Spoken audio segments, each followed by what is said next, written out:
కాకుండా అక్కడ ఉన్న ప్రతి 24 క్రాఫ్ట్స్లో అసలు ఏం జరుగుతుంది, అసలు ఏంటి సినిమా అంటే ఏంటి, ఎంత ఖర్చు ఉంటుంది, ఎంత కష్టం ఉంటుంది, దానిలో ఎలా వెళ్తే ఎలా కష్ట నష్టాలు ఉంటాయని అన్నీ అబ్జర్వ్ చేశాను. కాబట్టి ఎందుకు చేయకూడదు, ఏదైనా యాక్చువల్గా నేను చిన్న షార్ట్ ఫిలిమ్స్ అన్నీ అంటే ఒక కోవిడ్లో ఛానల్ పెట్టుకొని మణికొండలో ఉంటాను. నేను మణికొండ మహాలక్ష్మి అనే ఛానల్ పెట్టి నేను చాలా ప్రోగ్రామ్స్ చేశాను. ఆ టైంలో ఇంట్లో ఉండే ఇంకా ఆ టైంలో వెబ్ సిరీస్ షార్ట్ ఫిలిమ్స్ చేద్దాం అనుకున్న టైంలో ఒక కథ వచ్చింది. ఎందుకంటే నేను సినీ నటిగా ఉంటూనే పొలిటికల్గా బీఆర్ఎస్ పార్టీలో రాష్ట్ర నాయకురాలిగా ఉన్నాను. సో నేను దాంట్లో ఉండడం వల్ల నాకు ఈ కథ బాగా కనెక్ట్ అయింది. అంటే చెయ్యాలని ఉంటుంది, కానీ మన ప్రొడ్యూసర్స్గా మనం అంత పెట్టుబడి పెట్టి మనం చేయగలమా లేదా, ఫెయిల్ అవుతామేమో అని ఒక చిన్న భయం ఉంటుంది. కానీ నాకు ఈ కథ వచ్చినప్పుడు డెఫినెట్గా ఇది చెయ్యాలి అంటే నాకు నేనున్న పరిస్థితుల్లో నా చుట్టూ ఎటు ఉన్నా నాకు బాగా నచ్చింది. నేను ఖచ్చితంగా చేసి తీరుతాను అని ఏ రోజైతే సంకల్పం చేసుకున్నానో, డెఫినెట్గా ప్రొడ్యూసర్స్ అంటే అందరూ చూసినంత ఈజీగా ఉండదు, బయటికి చాలా ఇదిగా కనిపిస్తారు. దాంట్లో ఉండే కష్ట నష్టాలు చాలా ఉంటాయి, చాలా ఓర్చుకోవాలి, చాలా భరించాలి. సో ఎన్నో దెబ్బలు తాకుతాయి, ఎంతోమంది అవమానిస్తారు, ఎంతో ఇది ఉంటాయి. చాలా స్ట్రెస్తో కూడుకున్న జాబ్, అందరికంటే ఎక్కువ స్ట్రెస్ ఉండేది ప్రొడ్యూసర్కి. సో అన్నిటినీ మనము దానికి ధైర్యంగా ముందడిగేసి రిలీజ్ చేయగలిగి ఇప్పుడు ఓటీటీ ప్లాట్ఫామ్లో పెట్టగలిగి అంటే చాలామంది చేస్తున్నారు.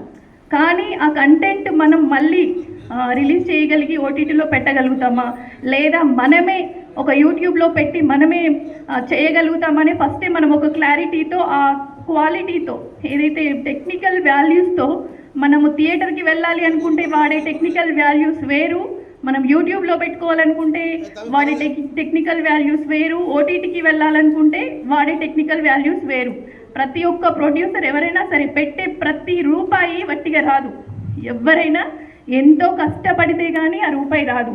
అది ఖర్చు పెట్టేటప్పుడు ప్రతి ఒక్కరూ ఆలోచించాలి. ప్రొడ్యూసర్ ఎవ్వరూ కూడా దివాలా తీశారు, లాస్ అయ్యారు అనే ఇది రాకుండా, ఇందాక పెద్దలు చెప్పారు, నందా గారు చెప్పారు, ప్రొడ్యూసర్ అంటే లాభాలు రాకపోయినా పర్వాలేదు, కానీ పెట్టినది పెట్టినట్టుగా వచ్చి నష్టం రాకుండా ఉండి ఒక మన సినిమాలో చేసిన 24 క్రాఫ్ట్స్లో ఒక 200 మందికా, ఒక 300 మందికా, ఒక 1000 మందికా మనం ఒక జీవనోపాధిని కల్పించాము అనే ఒక తృప్తితో ప్రొడ్యూసర్ నిజంగా ఎన్ని కష్టాలనైనా, వెనకాల ఎన్ని కష్టాలున్నా భరించడానికి ముందుకు వస్తారు. ఒక సినిమా లాస్ అయినా ఇంకో దాంట్లో వస్తుంది అని ఒక నమ్మకంతో వస్తారు.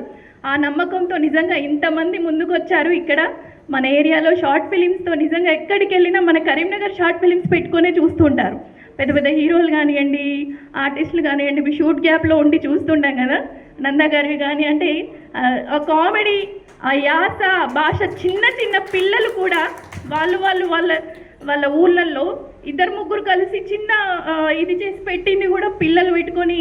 నేను ఇప్పుడు మా మమ్మీ వాళ్ళ ఇంటికి వెళ్తే మా అల్లుడు చిన్న బాబు 3 years 4 years ఉంటాడు, నాకు ఇది పెట్టు అది పెట్టు, ఆ యాస, తెలంగాణ యాసతో చిన్నపిల్లలు మాట్లాడేది, ఆ కామెడీ చూస్తే అసలు ఇవన్నీ వచ్చాయా, ఇవన్నీ పిల్లల వరకు కూడా వెళ్ళాయి అంటే నిజంగా మన యాస, మన భాష, మన తెలంగాణ వచ్చిన తర్వాత నిజంగా మన కళాకారులందరికీ కూడా మంచి ప్రాముఖ్యత వచ్చింది. మన యాసని ఎక్కడికి వెళ్ళినా గౌరవిస్తున్నారు, ఆర్టిస్టులకు కూడా చాలా గౌరవం పెరిగింది. సో ఇంతమంది ముందుకు రావడం చాలా సంతోషంగా ఉంది. థ్యాంక్ యూ, నాకు ఈ అవకాశం ఇచ్చి ఈరోజు గుర్తించి ఇక్కడి వరకు పిలిచినందుకు థ్యాంక్ యూ సో మచ్. ముందుగా వేదికను అలంకరించిన పెద్దల్ని మర్చిపోయాను, ప్రతి ఒక్కరికి పేరు పేరున నిజంగా నా యొక్క ధన్యవాదాలు. ముందు కూర్చున్న అక్క చెల్లెళ్ళందరికీ కూడా ఇంకా మీకు ఎవరికైతే యాక్టింగ్ చేయాలని ఉందో మీ ఆశని, మీ కోరికల్ని చంపుకోకుండా, ఎందుకంటే చాలామంది యాక్సెప్ట్ చెయ్యరు. ఈవెన్ నేను కూడా చాలా ఫేస్ చేశాను అవమానాలని. ఎందుకంటే సినిమాల్లోకి వెళ్తున్నారా ఏంటి అనేది ఒకలాగా చూస్తారు, దాంట్లో తప్పులే, అది కూడా ఒక ప్రొఫెషన్. దాన్ని యాక్చువల్గా అన్నీ మెప్పించవచ్చు, కానీ ఒక నటించి మెప్పించడం చాలా కష్టం. వాళ్ళు ఒకసారి ప్రూవ్ చేసుకున్న తర్వాత ఎవరైతే మళ్ళీ వేలెత్తి చూపించారో వాళ్ళే వచ్చి మళ్ళీ ఫోటోలు దిగుతారు. సో ఎవ్వరం కూడా దేనికి కృంగిపోవద్దు, ఎందుకంటే ఈ సమాజమే అలాంటిది.